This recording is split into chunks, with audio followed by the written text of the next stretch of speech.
स्वागत है MF news पर। मैं हूं आपके साथ रोहित। सीजेपी का आंदोलन खत्म हो गया धर्मेंद्र प्रधान का इस्तीफा होने के साथ, लेकिन उसके बाद तमाम चर्चाएं हैं और उन्हीं चर्चाओं में तड़का लगाया है राकेश टिकैत ने। राकेश टिकैत ने एक बयान दिया। वो बयान एक निजी चैनल पर है। क्या कुछ कहा है मैं आपको बता देता हूं, फिर उस पर चर्चा करेंगे। मेरे साथ वरिष्ठ पत्रकार पंकज प्रसून है। राकेश टिकैत ने कहा, यह मोदी है, इस्तीफा तो ले लिया लेकिन शांत नहीं बैठने वाला, कुछ बहुत बड़ा करेंगे। फिर उन्होंने पार्लियामेंट, तमाम बिल और तमाम चर्चाएं की। पंकज जी, राकेश टिकैत को इतना कॉन्फिडेंस कैसे कि इस्तीफा लेने के बाद भी मोदी खामोश नहीं बैठने वाले? क्या कुछ बड़ा करने वाले हैं प्रधानमंत्री नरेंद्र मोदी, जिसकी भनक राकेश टिकैत को लग गई? राकेश टिकैत का अनुभव बोल रहा है। इससे पहले राकेश टिकैत एक आंदोलन में आए थे जिसका नाम था किसान आंदोलन। और उस किसान आंदोलन का पूरा नर्व सेंटर जो था वो था हरियाणा, पंजाब और पश्चिमी उत्तर प्रदेश। इतने ही एरिया में वो सबसे ज्यादा, और फिर ये रोए भी थे, फिर उसमें सारी तरह का अतिक्रमण कर ली थी। फिर क्या हुआ कि इस आंदोलन के 2 महीने बाद उत्तर प्रदेश के चुनाव हुए जी। और राकेश टिकैत का इलाका जो कि पश्चिमी उत्तर प्रदेश है, वहां बीजेपी का सबसे बेहतरीन स्ट्राइक रेट था।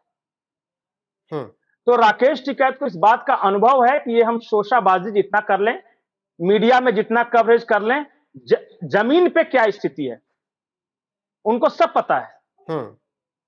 राकेश टिकैत के अपने गांव में, जहां इनका अपना गांव है, वहां भी बीजेपी लीड ले रही थी।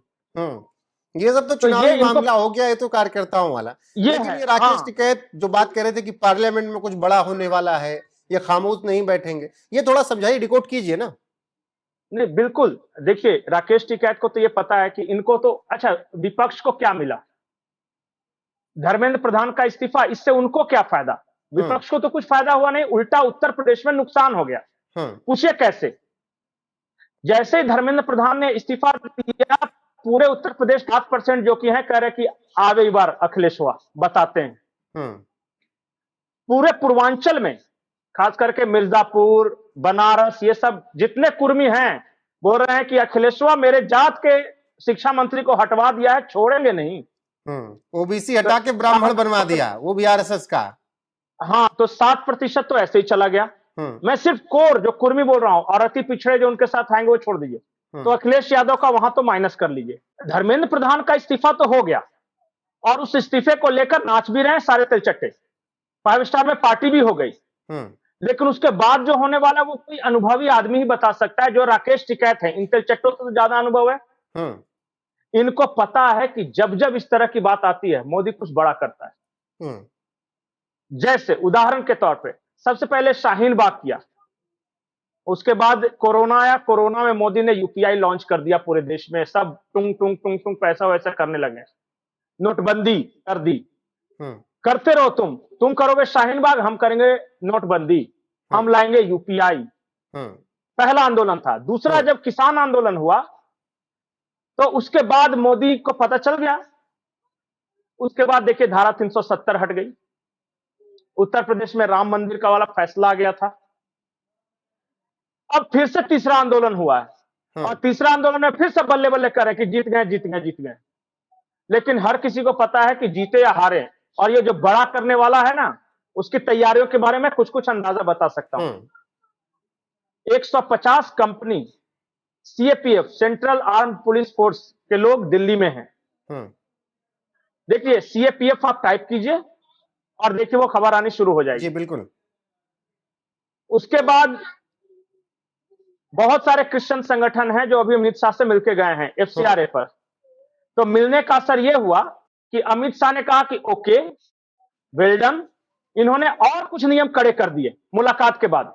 पहले तो यह था कि सिर्फ अगर धर्म परिवर्तन में शामिल पाए गए तो आपकी संपत्ति जब्त हो जाएगी। अब उसमें इनको जेल का भी प्रावधान जोड़ दिया कि और मिलना है आ जाओ। उसके बाद अभी जो आने वाला है, महिला आरक्षण, परिसीमन, एफसीआरए, ये 3, इन तीनों के अलावा एक बड़ा धमाका आने वाला है जो सीक्रेट है। हो सकता है राकेश टिकैत को उसके बारे में खबर लग गई होगी। वो सीक्रेट एआईएमआईएम के प्रमुख ओवैसी साहब कुछ दिन पहले बता रहे थे, मुझे लग रहा है वही सीक्रेट है। अब पता नहीं अमित वो शाह सीक्रेट इतनी में बड़ी मीटिंग कर रहा है तो उसको कच्चा खिलाड़ी ना समझे, वो वैसे ने कहा था ना। बिल्कुल बिल्कुल। हाँ, कि वो बहुत प्लानिंग से काम करता है हम्म और अमित शाह लगातार मीटिंग्स में हैं, तो समझिए कि एक ऐसा धमाका आने वाला है हम्म देश में जो तिलचट्टे, मक्खी, मच्छर सबको उड़ा कर ले जाएगा, पता ही नहीं चलेगा। हम्म आज से सत्र खत्म होने के बाद रोहित, मैं आप भी यही हैं, मैं भी यही हूं। हम्म हर कोई कोई मतलब बहुत लोग, कम लोग होंगे जो इस आंदोलन के बारे में बात भी करेंगे। हम्म उसके बाद सिर्फ एक बात होगी कि मोदी है तो मुमकिन है। हम्म ये डायलॉग फिर से गूंजने वाला है देश भर में। बड़ा धमाका आज से लेकर संसद सत्र के खत्म होने तक सांसें रोक कर रखिए, कुछ बहुत बड़ा होने वाला है हम्म और बहुत बड़ा धमाका होने वाला है। और वो चूंकि अभी गुप्त है, जब मोदी अमित शाह जब इस चीज को गुप्त रखे हुए हैं, सबको सिर्फ एहसास हो रहा है कि कुछ तो चल रहा है, कुछ तो बैठक में हो रहा है। अब वो क्या होगा, कितना बड़ा होगा, मुझे नहीं पता, लेकिन जब जब मोदी घिरता है कुछ बड़ा करता है। तो याद बिल्कुल रखिएगा ये डायलॉग। उन्हीं सब चीजों की अब बात यहाँ पर राकेश टिकैत लगातार कर रहे हैं कि मोदी भाई खामोश बैठने वाला नहीं है, वो कुछ तो बड़ा करेगा। यहाँ पर मेरा सवाल आखिर में पंकज जी ये कि जब विपक्षियों को इतना पता है कुछ बड़ा होने वाला है, तब फिर इतना पीछे क्यों परेशान थे कि नहीं इस्तीफा ले, इस्तीफा दो, इस्तीफा दो? नहीं, उनको अंदाजा ही नहीं लगा, उनको लगा कि वो जीत रहे हैं। कई बार क्या होता है कि आपको जानबूझ के जीत थमाई जाती है। उदाहरण के तौर पे मैं आपको बताता हूं, क्रिकेट खेले हैं कभी जी। तो उसमें क्या होता है कि एक जब इंजर्ड हो जाता है कोई बैट्समैन तो एक को दौड़ने के लिए बुलाता है। तो गेंदबाज को ऐसा लगता है कि हमने बैट्समैन को धराशायी कर दिया, ये कितना दौड़ेगा। लेकिन कई बार रणनीति के तहत जब बैट्समैन देखता है कि मुझे थोड़ा सा थक जाऊंगा, लंबी पारी खेलनी है, तो जानबूझ के इंजरी का बहाना बनाता है। मोदी ने वही किया है, उनको कुछ लंबे शॉट्स खेलने हैं, कुछ छक्के और चौके मारने हैं, इसलिए उन्होंने धर्मेंद्र प्रधान नाम के थर्ड मैन को दौड़ने के लिए सिर्फ बोल दिया कि तुम लोग खुश रहो। और ये बच्चे पार्टी मना रहे हैं और जो बड़े हैं वो समझ रहे हैं। अभी भी देखिए जितना विपक्ष का नेता है, बड़ा नेता, उन सबके चेहरे देखिए हवाइयां उड़ी हुई है, विरोध नहीं कर सकेंगे। और बहुत लोगों को लग रहा है कि इतनी सारी पार्टियां जो समर्थन दे रही है वो महिला आरक्षण के लिए दे रही हैं। अमित शाह महिला आरक्षण के लिए वो कर ही नहीं रहे हैं, वो कर रहे हैं उस बड़े धमाके की तैयारी। चलिए, और उसी धमाके का अंदाजा राकेश टिकैत को है, इसीलिए वो कह रहे हैं कुछ बहुत बड़ा होने। पर्सनली मैं बता रहा हूं, पर्सनली शरद पवार को बुलाकर मोदी जी ने वो बात बताई है कि ऐसा ऐसा बात है। ठीक है, इंतजार रहेगा, जितने बड़े नेता हैं इंतजार रहेगा क्या कुछ होता है। फिलहाल आप राकेश टिकैत की बातों पर कितना सहमत, कमेंट सेक्शन में जरूर बताइएगा। बने रहेगा हमारे साथ लगातार। नमस्कार।